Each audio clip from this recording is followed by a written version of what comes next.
மிகச் சிறப்பான உணவு கருப்பு கவுனி கஞ்சி.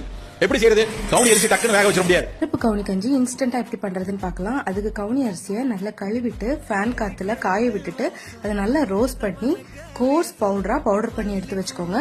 பவுடரை ஒரு கண்டெய்னர்ல ஸ்டோர் பண்ணி வச்சுட்டு உங்களுக்கு தேவைப்படும் போதெல்லாம் கொஞ்சம் கொஞ்சமா எடுத்து யூஸ் பண்ணி கஞ்சி பண்ணிக்கலாம். 1 கப் கவுனி அரிசி பவுடர் எடுத்திருக்கேன். அதுக்கு நான் 4 கப் தண்ணி சேர்த்திருக்கேன். So 1:4 ratio. அது கூட கொஞ்சம் உப்பு சேர்த்து நல்ல கெட்டியா வர வரைக்கும் நல்லா கலந்து விட்டுக்கோங்க. இது ஸ்லோ ஃபிளேம்லயே குக் பண்ணுங்க. வெந்ததும் அதை ஆற விட்டுட்டு ஆறுனது கூட கொஞ்சமா தயிர் சேர்த்துக்கோங்க. தயிர் சேர்க்கலாம், நீங்க டைரக்டா மோரும் ஆட் பண்ணிக்கலாம். நான் இப்ப தயிர் சேர்த்ததுனால இதுக்கு தேவையான அளவு தண்ணி கொஞ்சம் கொஞ்சமா ஆட் பண்ணி அந்த கஞ்சி கன்சிஸ்டன்சி வர வரைக்கும் நான் தண்ணி ஆட் பண்ணிக்கிறேன். உங்களுக்கு எந்த கன்சிஸ்டன்சி வேணுமோ அந்த கன்சிஸ்டன்சி அளவுக்கு தண்ணி சேர்த்துட்டு உப்பு செக் பண்ணிக்கோங்க.